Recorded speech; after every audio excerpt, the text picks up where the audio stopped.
Welcome back to the Pesky Report, episode 512, presented by Beyond the Monster. I'm Jordan. We welcome back Matt. Been the long-awaited return of Matt. How you doing, man? Welcome back. A little tired, but we are doing good. Not so Okay. good after that series that we just had to witness, but I'm excited to be back. The last time I recorded, the Red Sox were not in a playoff spot, and I came back, and they are currently in the middle of a battle for the one of the 3 wild card spots. I will have to see how this loss impacts us actually, because I know we were tied for. Okay, so we're still currently tied, but the Yankees have pulled ahead and we're tied with the Mariners. So, okay, we're still in a playoff spot. So that my point stands. When I left, we were not in the playoffs. Came back, we're in a playoff spot. So I am excited about that.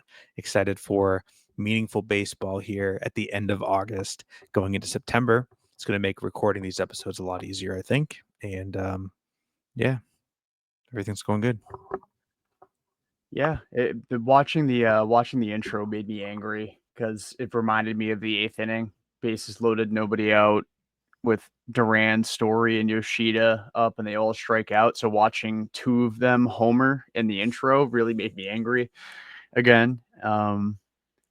But yeah, I mean, Watching Christian we're Campbell in the intro made me angry because I was thinking, why was Christian Campbell not on this team instead of 0 for 5 with 2 strikeouts, Abraham Toro? But that's just me.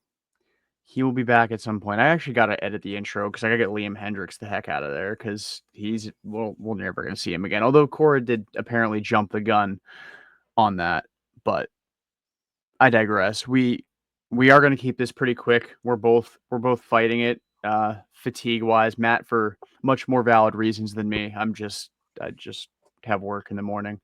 And it's a 2-game series, just 2 of us, so it shouldn't take too long. We'll probably be in and out in maybe an hour. So we'll see how good we are about keeping that. Or I mean, we're 3 minutes in. We've already told you the Sox got swept by the Orioles in a 2-game set. They've lost 3 straight.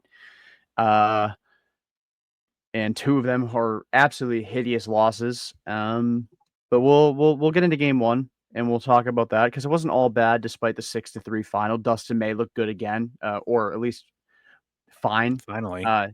Did give them 6 innings, a 2-run ball, which was nice.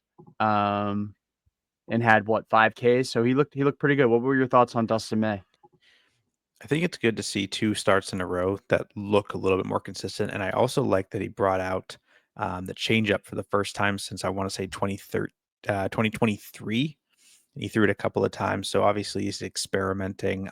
He also has only given up 1 hit on his cutter since he's come over to the Red Sox as well. They had mentioned that was a pitch that they thought was going to be like a weapon pitch for him, and he was able to utilize that. I think hitters are 1 for 11 against his cutter, which I really do. I do like that. And then also like to piggyback off of that, it was a pitch that was previously getting absolutely destroyed when he was with the Dodgers. So if he's having success with that pitch and they identified that as an opportunity, I have a feeling they probably adjusted some of the grips on it and helped tinker with that a little bit. But yeah, I liked what we saw from May, and obviously he fired me up a little bit when he got out of the 6th inning and completed the quality start. I think he'd be electric in a playoff series. Hopefully, he's not someone that we have to depend upon too heavily in a playoff rotation, but he would be pretty electric in some certain spots, I think. Yeah, it was interesting to see because the first, like you mentioned, his cutter got absolutely killed with the Dodgers. And when looking at his numbers, when he came over, I was trying to figure like what about him was enticing. Even if the Red Sox did, like as Carabas mentioned a few times, May and Joe Ryan was kind of the goal became the plan at one point for the Red Sox. It wasn't just, oh, we Mhm. have to panic and pivot to him. And I was like, well, as Cutter gets killed, his four seamer is having great results. So I feel like the easy solution is maybe throw more of the sinker, get more ground balls, because that was another thing that he was doing early in the year to success that he wasn't doing the last like 6 weeks of his Dodgers career. But then his first time out, it's like, yeah, here's my cutter more than any other pitch I have. And I was like, what? That's an insane uh, turn of events from what I expected.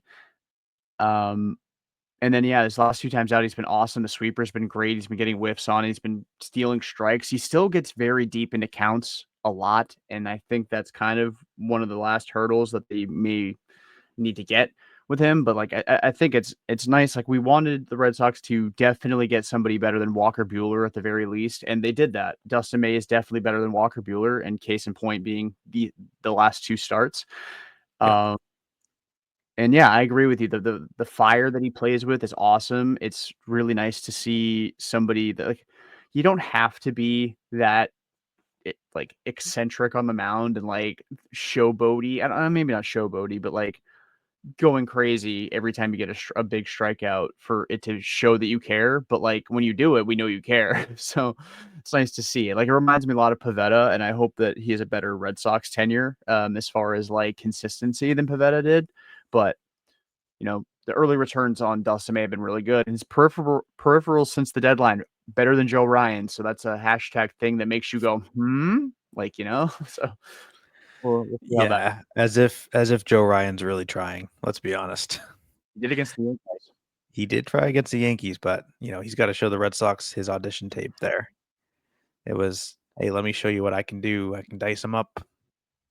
But yeah, he is checked out. I would not be pushing myself if I was in his position either. Like, it doesn't make any sense, to put yourself in a position where now you can't pitch next year or the year after because you hurt yourself this late in the season. So I don't blame him there. But yeah, I think there's a lot of good things about Dustin May that are interesting. I think another thing that I was thinking about, and you talked about getting fired up on the mound.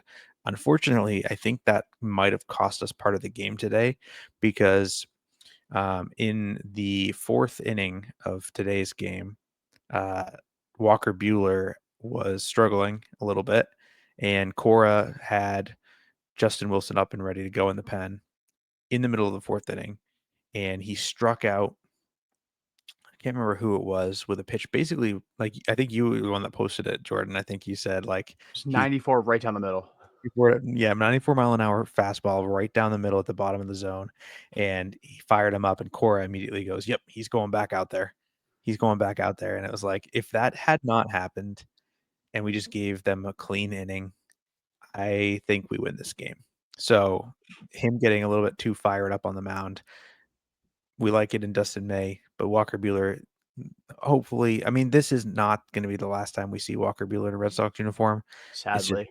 to be, but we're paying him $250,000 every time he steps foot on that mound to provide these results at this point, which is just Yeah. disgusting. Every other start for the rest of the year for Walker Bueller. He made 500K tonight.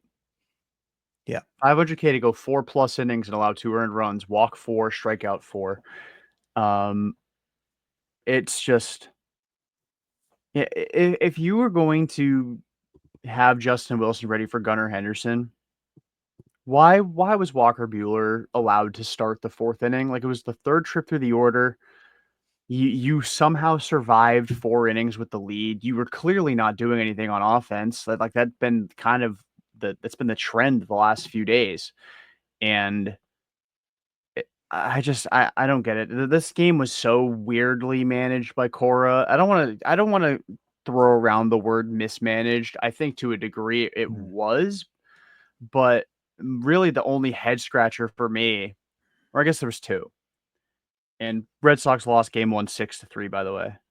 Um, we're already on to game 2. We're trying, like I said, we're trying to fly through this in an hour. I guess the last note is Nathaniel Lowe got his Red Sox debut. He pinch hit and walked in the 9th inning. But yeah, the two head scratchers for me in game 2. I already just mentioned Bueller. Second one, Abraham Toro hitting in the 10th inning. Like Mm, I'm not willing to sacrifice. Like if Willie Abreu needed a few days, it's better to have him take this series off, have the off day, and be ready to go against the Yankees. Um, Especially because Ref Snyder got put on the IL, so you didn't have Rob to just slide in and pinch hit.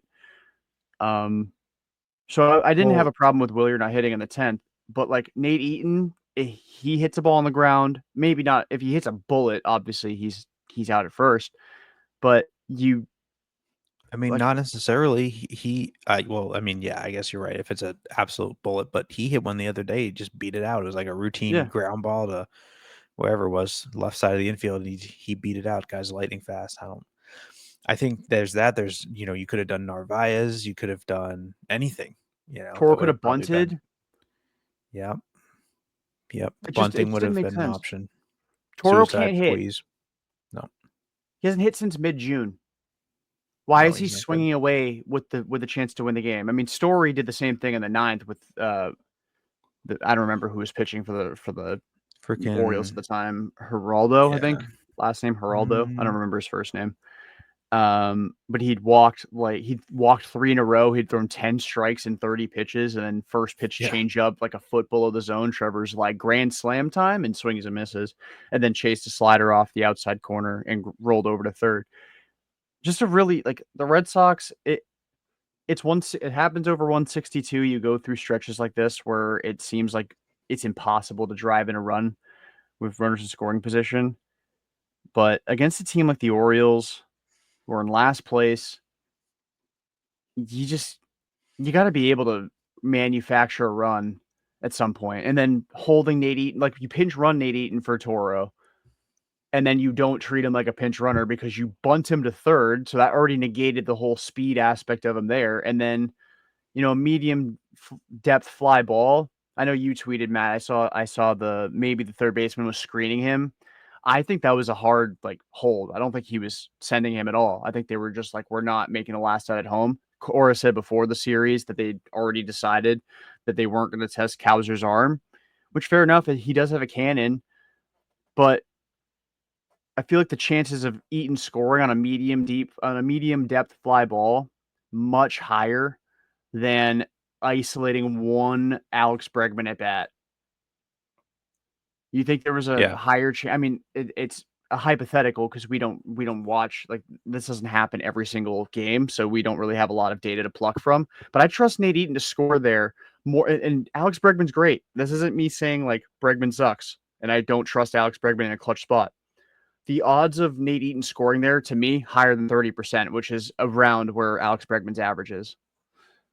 Yeah, no, I think you're right. I think even just like we've shown this time after time again, but speed on the base paths causing causes chaos. Like force them to make the play, and if he made a great play and he throws him out, the result's the same as what we ended up with today, which was he didn't go and he's out. But there, you didn't even take that chance, and it's like, you know, you're gonna miss every single shot that you don't take. Maybe it worked out. Maybe Bregman did get the clutch hit, but after you've been failing to score runs with the bases loaded in 3 straight innings, you have to make a little bit of an uncomfortable decision, to quote Craig Breslow. You got to get uncomfortable. I don't know. I feel like sending him is the right. It would have been the right decision there if that was a hold, which it looks like it was. I was just confused why Eaton went back to the bag and started pointing immediately and talking to the umpire. I almost thought like he left too early. At first was my first thought. Then I said, why would the umpire be telling him that he left early? So I was like, well, he must have been talking about screening. And then in the replay, I saw like from a different angle him kind of like go to look right as he was about to leave the bag, and then he kind of like went back to the bag again, and it almost made me think like he worried that he left too soon and had to go back, and that threw him off or something. But sounds like the wording afterwards is nope, we were not going to send him. So I guess that negates everything else that I was thinking there. Yeah, it's just I don't know. Like the big thing with the Red Sox, which I find super confusing, is they almost take pride in their identity is almost not having one. Like we can beat you in a million different ways, and then it's like suddenly they can't like adjust their game plan to beat you in a different way. It's either they have to be running from Jump Street, they have to be slugging from Jump Street, they have to be shoving up from the mound on the mound from Jump Street, or they can't like re rework their game plan. Like Tomoyuki Shigano has been good the last handful of times out, but since the start of June, his ERA is over 5. He's not having a very good year. I mean, his ERA is like a tick under 4. So, but we've seen with Walker Buehler, like his ERA since July 1st is 3.77. You think anybody is confident watching Walker Buehler pitch, Yep. except for the other team? Um, I it's just almost like they're swinging early in counts, then they're chasing a ton as well. Like I don't know. It's just series like this are so frustrating, and it happens over the course of 162. We're fans. We overreact to every individual game when in reality, like they've won games that they should have lost all year long. So they're going to lose some games that they should win. That just happens. It balances out. But man, that series was tough. I mean, I don't know. I mean, It's it just all goes back to that you should have won Sunday, and then if you were coming off a sweep and you lost 2 games, it would be like, yeah. whatever, no big deal. But you lose Sunday, you give up 3 runs in the ninth inning, and it's all because of Isaiah Campbell, which I'm sure you guys talked about, but, I um didn't. I wasn't on. uh I Derek filled in. oh, yeah, that's right. So, I'm sure they talked about it on there, but, um, you know, Isaiah Campbell, send him to the moon the first opportunity we get, which, speaking of which, I think Justin Slayton is very close to returning. He had his rehab outing in Worcester tonight. 1, 2, 3 inning, 3 strikeouts. He had 15 pitches, I think it was, and Yep. 13 strikes or something like that. So he just looked absolutely Hit dominant down in 98. AAA. Yeah, 98 on a fastball. So yeah, we'll take that. Send him packing. We need another righty in the bullpen, so we'll take that. Um, And if we can get Justin Slayton back in the bullpen, that's going to solidify things a heck of a lot more. I mean, I can't even really complain about the bullpen in this game. And that's not the reason that we lost. It was No. 100% the offense, but the bullpen leading to the loss on Sunday and then leading to Jordan Hicks giving up that home run yesterday. Uh, like those are some significant reasons that we lost these last couple of games. And so today it was the offense, but the offense overall, I guess, has been a contributing factor for outside of that one blow up game against the Marlins. We haven't really scored much. Yeah, Let's since see. August 13th. So this is now a span of 6 games. The Red Sox have scored more than 4 runs once, and that was Saturday against the Marlins, and that was the Isaiah Campbell game. And yeah, I think it I don't know. I think Isaiah Campbell rightfully deserves to get crapped on for Saturday, and this was something I was going to bring up on Sunday if I were on the episode. Um, but like Greg Weissert is a more than capable big league pitcher facing the bottom of the Marlins batting order. Like he should be able to preserve a 1-run lead. I get that the ninth inning is different than the seventh inning, but like you're facing the bottom of the Marlins order.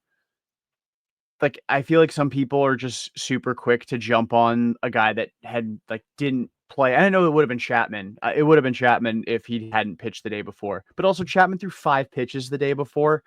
Like he couldn't go 3 days in a row. I don't know. It's confusing. I get the Chapman's 37. They don't want to overwork him, but like this is the same manager that had Kenley Jansen when he was 37, pitched 2 games in a doubleheader. So like I don't know. The logic is so odd with this team, and like they're so Jekyll and Hyde, especially offensively. And I don't know. I mean, we'll see. I mean, they've got 4 with the Yankees, and based on recent trends, this is the worst time to be facing the Yankees, especially since the Sox can't win on the road. Um, but you got your best pitchers going in this series. Your 3 best pitchers, and then Dustin May, who is kind of a wild card um, until he kind of proves to not be. But it's just I don't know. I have PTSD from the last 3 Augusts. Okay, like I'm scared, man. Yeah, it's not the way that you really it's gone better than the last few August so far, but a quick little, if they get, like, let's just say worst case scenario. I mean, they're facing the Orioles again next week, so we're facing four against the Yankees, and then we literally have this. I think we have the exact same pitching matchups going again next Monday and Tuesday. Actually, is that right? Let me see. Um, as it no, because May gets Sunday Night Baseball, so Bueller Shigano is the opener, and then right now it's Giolito versus Brandon Young, and Bayo versus Cade Povich. That's the matchup. Oh, and then Crochet versus Kramer. So that's the 4 games in Baltimore right now, as it Oh, stands. I'm dude, I'm I praying to just God it's not Walker Bueller, but it probably will be. I just realized that there's a Pokemon Go night at the Pirates Stadium on the 29th. That's sick. Um, Oh, that's they're cool. doing a Pokemon Go giveaway. No, what I was gonna say was I just realized that there's two 4 game series in a row without an off day. That's brutal. Did not realize that. Yeah. And then 3 against the Pirates. Oh my gosh. And then 3 against the Guardians. So we don't have an off day until September 4th. Yeah. And with two 4 game series back to back and a lot of travel to oh no, never mind. Those last 6 are at home. Never mind. I saw the @ sign next to Arizona and thought that was Cleveland for a sec. But they've already been to Cleveland. Um, I'm an idiot. It seems like so long ago because Devers was still on the team when they were when they played Cleveland you said last the time. last 6 are at home, but they're not. Oh, you mean versus the Pirates? Oh, Yeah, gotcha, those gotcha. last 6 before the off day are at home against Pittsburgh. Skeens game Yeah. 1 of that series, by the way, and then Cleveland. Hmm, okay. Yeah, that's not great. But at the same time, you know, that's a good opportunity for some of these bullpen pieces to be shifted around. Like September 1st call ups, we have right at the end of that stretch right there where we have an extra bullpen arm, an extra position player that we can get called up, which let's see, September 1st. So that's a weekday series. So we next week after the next Orioles series, we'll have to talk about predictions for who's going to get called up um, for Oh that. yeah. At least we'll have to, and then you guys on the weekend will have one more Oh yeah. episode to record on Sunday. Then we'll get to talk. We'll But get we'll to actually talk probably have the about news by then. yeah, probably. So just to so I have a thing here. I have like an idea that just came to my head. Like I'm done with Walker Bueller. Like I'm out. If he goes to another team in the American League and shoves, like tip your cap, but also a huge middle finger to him as well because what the fuck. Um, but I'm at the point now, like just cut your losses. He stinks. $500,000 every other start for what you got tonight. Like this is not a very good Orioles team. They've been better since the deadline, which is kind of funny. But like this isn't a very good Orioles team. They didn't even start Basayo tonight either, and Bueller still only could give you 4 innings. If he can't pitch well against the Baltimore Orioles, cut your losses, DFA, call up Criswell. He's your long reliever if you need one over these next few days. And if he doesn't pitch in this Yankee series, then he pitched in relief tonight, so he should be able to go by the end of the series. But if he doesn't pitch against the Yankees, then he starts against Baltimore. And if he does pitch against the Yankees, then you send Criswell back down and welcome back Kyle Harrison. Or welcome Kyle Harrison, I guess I should say. Because Yeah. that's a pretty low stakes start, Baltimore uh, Or Dick Fitz, you could call back or up. Richard Fitz, yeah. Or I mean, there's plenty of different ways they could go about it. I mean, they could call up Tyler Uberstein if they want to. I mean, you're DFAing Bueller, so you're freeing up a 40-man spot. Actually, doesn't a 40-man spot have to be used because Slayton was on the 60? Are they at 39 right now? No, because Um, they added Lowe to replace Sanchez, so they're at 40 right now. So somebody's getting cut to bring back Slayton. well, they cut Birdie, that left them the space to bring in the catcher, and then they DFA'd the catcher, and To they bring in kept Lowe. They kept Moran on the roster, but they just optioned him down. So yeah, we're full right now. So to bring Slayton back, you got to make a decision here. And like, I mean, it could be Toro. It definitely could be Toro. But it could also, but you actually know because it has to be a pitcher because you can only have 13 pitchers on the roster at any given moment, at any given time. Well, they So could DFA the only Toro, but they'd guys, have to call up two people if they did that because they'd yeah, have to because call you, up.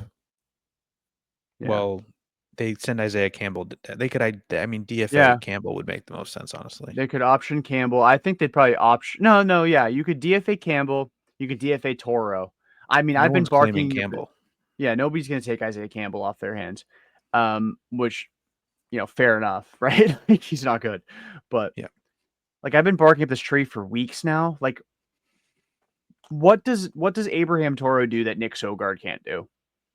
They're both yeah, switch hitters. Neither hits for power. Neither are. I mean, Toro's become a passable first baseman, I guess. But you just signed Nate Lowe, so do you need a passable first baseman? I feel like you more no, so need the guy who can play all over the infield yeah, and because maybe you have. pinch run. Well, yeah, like if you're gonna, I mean, the only reason you would really be worried is like, okay, with Meyer out, who's gonna be like that shortstop second base guy?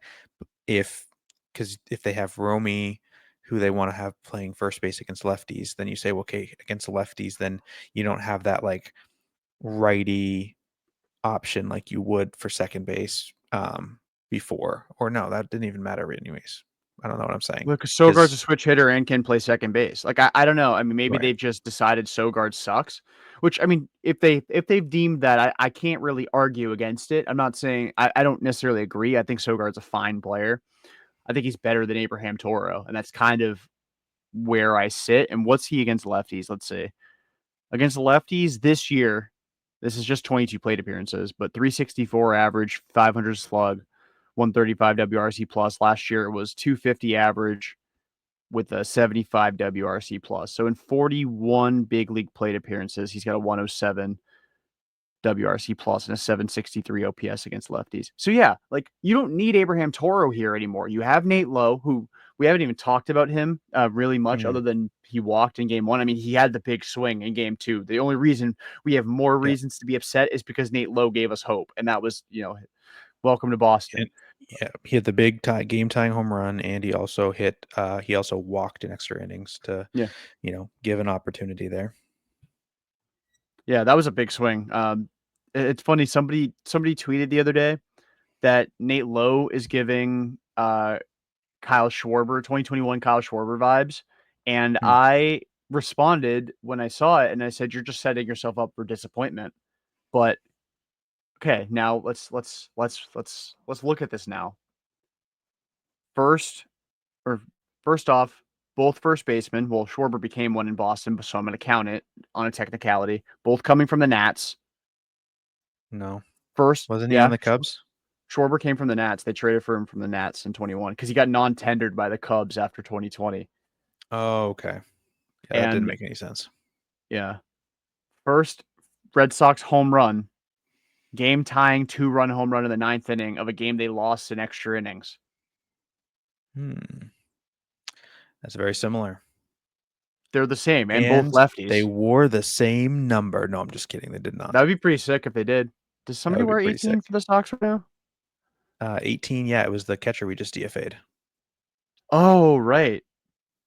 So they could have. So what you're saying is they could have given it to Nate Lowe, and they decided to give him Mike Carp's number, which fair enough as well. Mike Carp, I remember him fondly. Yeah, it was Nick Pavetta's number two, but no one wants to talk Yeah. about that. Well, I just think position player. Yeah, exactly.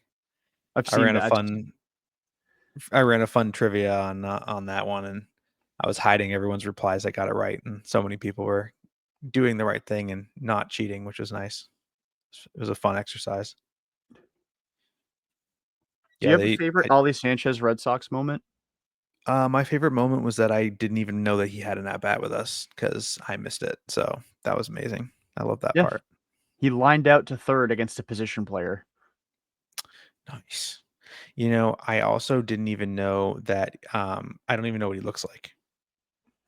Like they could Hmm. have showed him in the dugout, and I don't even know. I don't even know what he looks like. I wouldn't have been able to pull him up. Hang on. Pull him out of.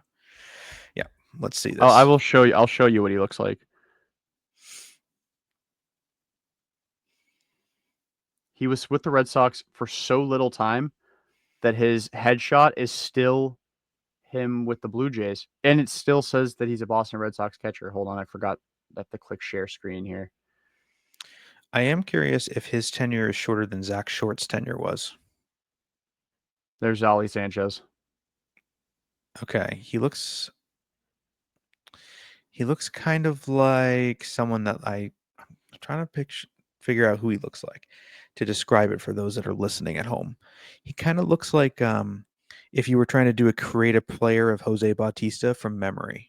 Ooh, that's you know what? I'll endorse. I'll endorse that one. Let's see. There's Zach Short was a Red Sox for 8 days last year. May 1st, he was purchased by the Red Sox from the Mets, and then on May 9th was purchased by the Braves from the Red Sox. So an 8-day stint for him in he got more at 2024. bats Now, though, because I know he started at least one game. yeah. And then He got like one hit or something. He was like batting 333, I think, if I'm not mistaken.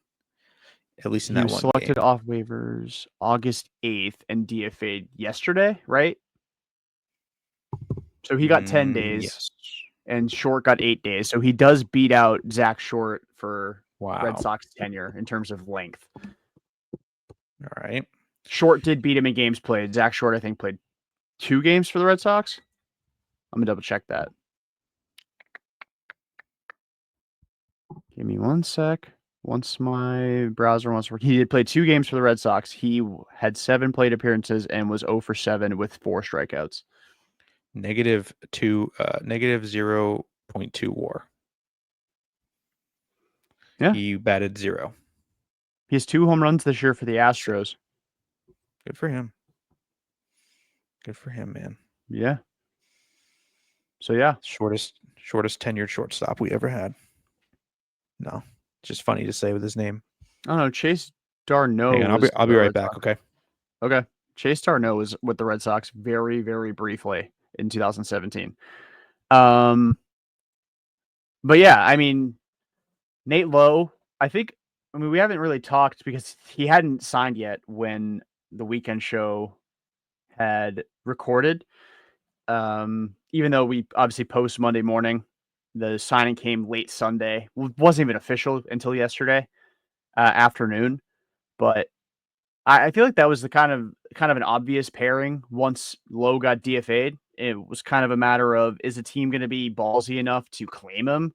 And it's two teams that are chasing the Red Sox in the standings. I don't know if the Rays are necessarily trying anymore, but the Rays and the Rangers both have had Nate Lowe at one point. So that kind of was an interesting little. Could one of those teams claim him or even sign him in free agency? But once he got released by the Nats, it felt pretty obvious that the Red Sox are going to be the team that most coveted him. But nice to see him put together some good at bats. I know he had a couple of weak groundouts tonight, but so far in 2 games, he's walked twice and homered. He hasn't struck out yet, which is nice. I mean, the strikeouts were up in Washington. The walks were down. The power's been there this year. I mean, he's basically been a lock for 17 home runs and 80 plus ribbies his entire career as an established big leaguer. I guess last year he only had 16, but he only played 140 games. But he's a guy who's largely healthy. He's won a Gold Glove. He's won a Silver Slugger. And then, yeah, tonight he hit a 17th home run, up to 70 runs batted in on the season, which I think puts him technically, if you want to lump in his Nationals stats, he's second on the Red Sox in runs batted in overall on the year. But, so far the early returns have been good. It'd be nice to see how he does in the Bronx because, with the short porch, I think they get a righty twice. So we should see him twice in this series. Looking at the pitching matchups, yeah, there's two righties for the Yankees in this series. So, yeah, so far the early returns. I mean, it's kind of funny because all this talk about the Red Sox not getting better at the deadline, I'm guilty of it, or not getting significantly better at the deadline. May's been really good. Steven Matz, other than the home run to Jacob Marcy's been really good, and Nathaniel Lowe so far. I know he wasn't a deadline ad, but he's been good for 5 or 6 plate appearances as well. So fair enough, Craig Breslow. And again, I mentioned before, Dustin May's peripherals are better than Joe Ryan since the deadline. And both have ERAs under 3, so it's not like we're talking a guy with a 5 ERA and a 3 FIP versus a guy with a 1.5 ERA with a 3.2 FIP. You know, they're both under 3 for ERA. But yeah, Red Sox lose game 2 in extra innings, 4-3, and super frustrating series overall. They've lost 3 straight, and the sky's falling. On Red Sox Twitter. Again, I mentioned before. I'm sorry for rambling, trying to buy time for Matt to come back before we preview this Yankee series. Again, I told you guys we're going to keep this short. Keep it to an hour. We'll probably be out in less than that. So, thumbs up. I don't know if we're going to do the clean 40. Oh, maybe we can. Matt's back. Matt's back. Just want to do a quick shout out before we move on from the series. Shout out to the Jimmy Fund, man. The Yes. Jimmy Fund, what is it? The radio telethon? What do they call it? The Yes. Jimmy Fund. Yeah, the radio The telethon going on this last WEI couple and days. Nesson Jimmy Fund Radio Telethon. Really rolls off the tongue. But it's a record-setting one. A record-setting 2 days, or how long? It's 2 days. Is it 2 days, 2 or days. how long does it go for? Yeah, 2 days. 2 days. I thought so. Yeah, okay. Record-setting. The best, the most amount of money they've raised in years. I think the last time, or the record that they had set previously, was 4.9 million that they raised for the Jimmy Fund in 2008, right off the 2007 World Series. People were hyped about that team, and that was the most amount of money that they had raised in a much different economy. Economic situation was much different then. So it is very cool to see that the Jimmy Fund was able to raise over $5.3 million this year. Final update of the night. It's crazy. Was 12 minutes ago from WEI. $5,742,393 raised. Almost an extra million on top of what the previous record was. That's crazy. That is crazy. It is crazy, and that touches very close to my heart. Obviously, as a Jimmy Fund patient growing up, obviously did a bunch of stuff with them growing up as well on the field, with going into the booth and doing some stuff for WEI and Nesson, talking about this stuff. And again, I tweeted my whole thread on this. But without the help of the Jimmy Fund, who does a lot more than just care for the kids, they also care for the parents. That's an impossible situation to put anybody in. Nobody's equipped for that. And we all get affected by it. But without their help, I'm not standing here today, or I guess sitting here today talking to y'all, talking shop with Matt. If not for the Jimmy Fund. So seeing the amount of care that the community and the Red Sox have for this charity and for, everybody involved, it means a lot to me personally. So seeing the record number is crazy. That's just such an insane amount of money. And if you want to even if you take out the $1 million match that was thrown, that was a part of if they hit $1 million before the end of last night's game.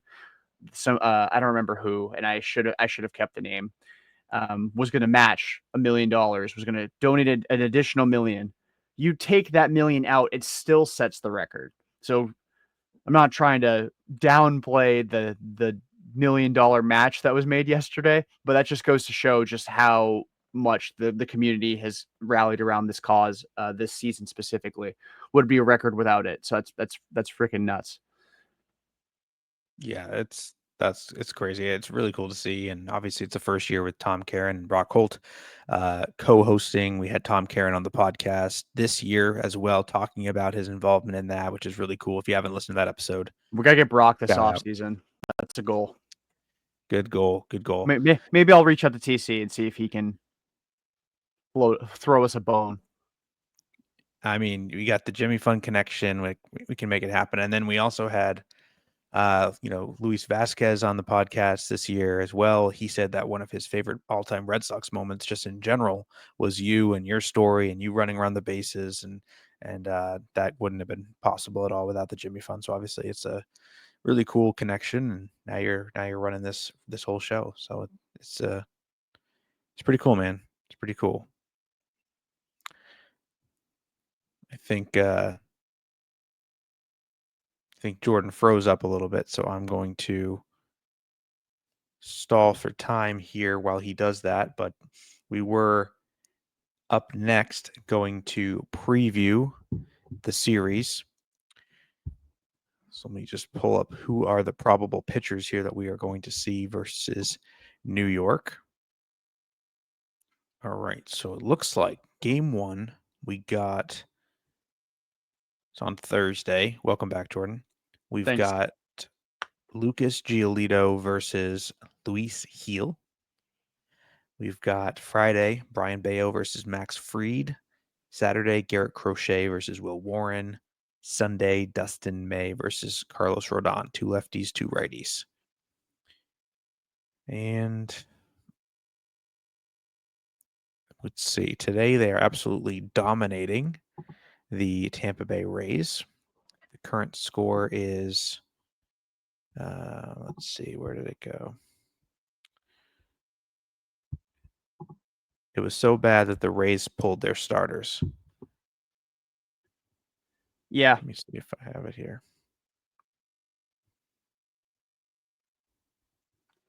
There was also like 2 different rain delays, so it's I think that might have played into it a little bit, but probably not that much. The Rays are, again, 12 a to 2. disaster. Yeah, it's a debacle. Yeah, that's not great. Fun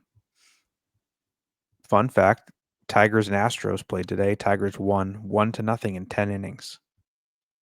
Talk about no run support. It was Hunter Brown versus Tarek Skubal.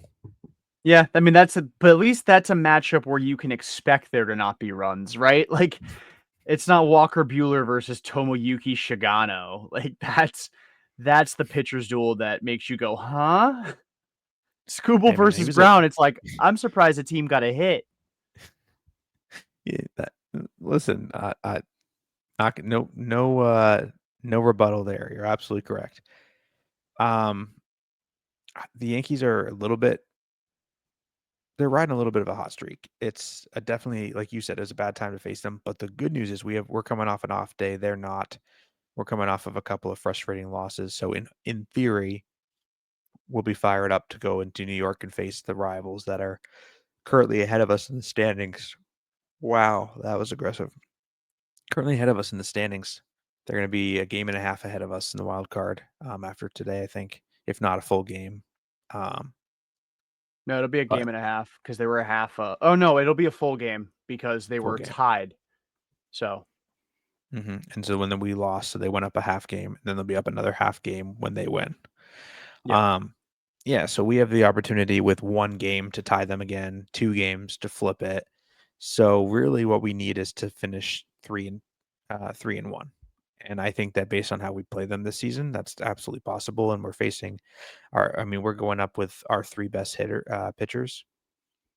Not scared of that offense, even though they have been streaky good at times. I don't know. I think we could take 3. What do you think? I'm in a weird spot because I think a sweep or a split rather is very likely. I just don't know how this team plans to attack left-handed pitching. Then they get Fried and Rodon in this series. Granted, I think one of them, I'm trying to remember the matchups now, but I think Fried or Rodon's against May, right? That's Sunday Night Baseball, and then Fried is against Bayo on Saturday. No, So on Friday. Friday, I mean. But yes, it is Bayo. So those feel like the 2 losses to me. I just don't know how they attack against left-handed pitching. Now maybe Abraham Toro gets DFA'd and Christian Campbell comes back. And that's the switch, right? And I don't know. It's just I think it's going to be a split. I think they take the 2 games against righties and they lose the 2 games against lefties. I'll leave it at that. And it helps that you have Giolito going one of those games. He seems to rise to the occasion against good teams. And other than the Cubs, he was not good against the Cubs and Phillies, but most of the time he's been good against good teams. And then Crochet is going to ram it down their throat again like he did last time. Last two times. Last two times. Well, actually, that's an unfair characteristic. The first time was 5 earned, but it was like the best, like the sexiest 5 earned ever because he was like he struck out like 10, and it was like a unicorn homer for Austin Wells. So the last 1.5 times. That's what I was thinking. I was like, well, it's not really great start, but he won that game, so that's all that matters. Outpitched Ryan Yarbrough, big bad Ryan Yarbrough on national TV. It counts. We just need to reactivate Hunter Dobbins off the IL just for this series. He doesn't need to play. He doesn't need to pitch. He can take Campbell's spot on the roster. But yeah, DFA Bueller, we're actually reactivating Hunter Dobbins in a cast off of the 60-day IL just for vibes. Just for the vibes of the Yankees series. Waiting for Hunter Dobbins. He died for this. It's true. It's true. Yeah. We need to get him on the podcast, actually. That's what we need to do. Again. Yeah. It's true. Pesky Report alum. One of the first. Like first off, right, fuck the Yankees, right? Right, Hunter? Just get that out of the way, rip the Band-Aid off, see what he says. Probably leaves because he's probably tired of being in the middle of that. I would leave. I'd be like, I'm over this. I'm done talking about this. But we'd have proof of life because for the YouTube sake, we'd have proof of life that he was on the pods. It's true. It's true. We'd have his reaction. It'd be worth it. No, it's I'm excited to see if they're able to flip, rise to the occasion going into a really, really long stretch, right? Against all like in division for the next 8 games. This is make or break because ironically the Orioles are only 8 games behind us. So like if we lost all these games and the Orioles just kept winning, we flip flop. That's crazy. I don't even want to think about that. To be honest with you. I know. But it's not, it'd be on brand for an Alex Cora team. It would. The Orioles always have our number for some reason. I don't know what it is, but they come in and they're just so annoying. The only person more annoying than the Orioles as a collective is the Blue Jays pitching coach. Oh my word. Don't know what it is about him, but he is the IKF to me. He is to me what IKF is to Kevin. Just my heel. Yeah. Hate him. But yeah, we didn't do it in clean 40. We could still get it in clean 50. You have any last thoughts before we wrap it up? No last thoughts, man. No last thoughts. Just happy to be back. Yeah, happy to have you back and welcome back. And sorry that it was such a crappy series to recap, but nice to have you back in the fold every week. Yes, sir. And listen, I also am happy to be back to be able to defend my good name from all the slander I've been taking in our fantasy baseball league. All the accusations of me cheating and colluding. That's just Brian. It's Brian and Ian and everyone. I need to be here, defend myself, defend my honor and my first place standings right now. That's all. Yeah, I'm just saying the commission's in first place. Like, what do y'all think? Like, there's gotta be something nefarious going on, right? Like, come on. but yeah, no, for us, man. I mean, if you slip me a 20, I'll stop my accusations. I'm just saying. But anyway. Want me to pay you off, pay off the law. I see how it is. Yeah, that's how it works, right? That's how society works nowadays in 2025. Just give me money and I will look that way. You could change the scoring so that way only your players get positive points and I won't say a thing.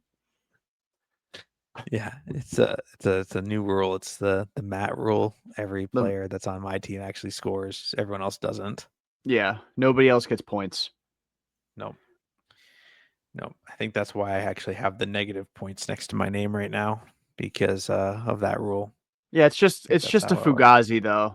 It's just so people can lay off of you, and then when you get another ballot dump of points in the middle of the night, like you did to beat Kev that one week, right? It was Kev. Yeah, it was. You came back from down like a billion points to beat him. That was so rude. Like, I don't even come think I on. beat him. I think we just tied, but it was still Yeah, like you there was tied. no way we should have tied.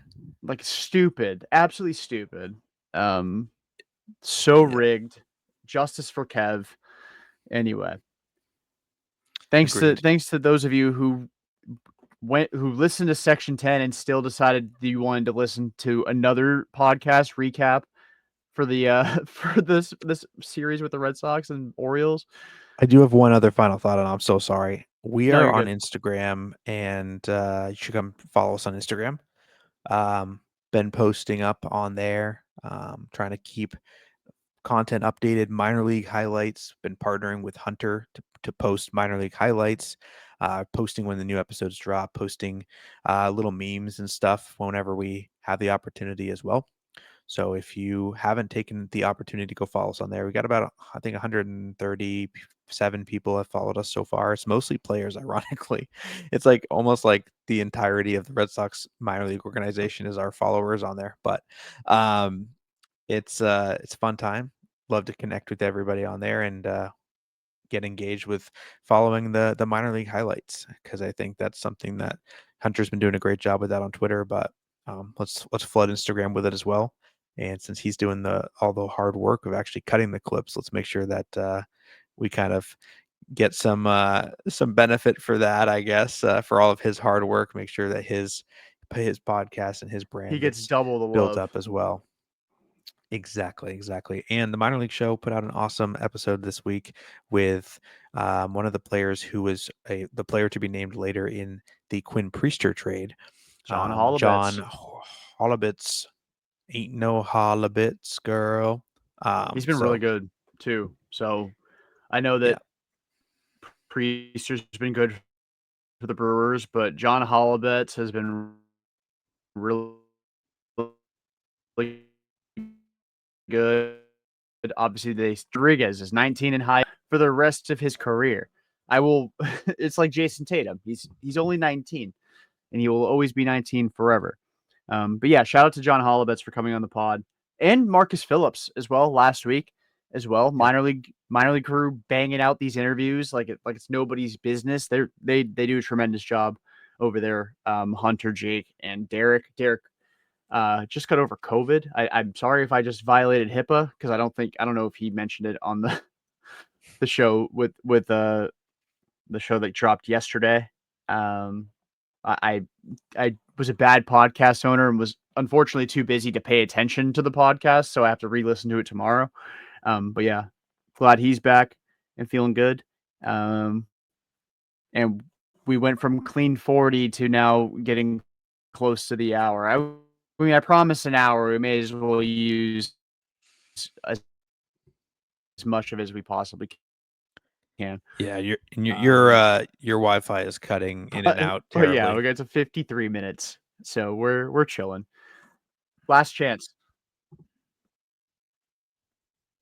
I'll take the Beautiful. outro. So this is Since perfect you're time to close it out. Is it still yeah, cutting, or can I do the it, outro? it's cutting pretty bad, so I'll take the outro. Um, all right. So, on behalf of the Pesky Report and Beyond the Monster, our infamous partner, we want to thank you for tuning in today. It's like I said, it's a blast to be back. Follow us on Instagram, on Twitter at the Pesky Report is the hashtag handle for both of those places, and we will connect with you after a 4-game sweep of the Yankees, obviously, and we'll be 3 games up in the wild card. So. Talk to you guys next time. Have a great week. Bye.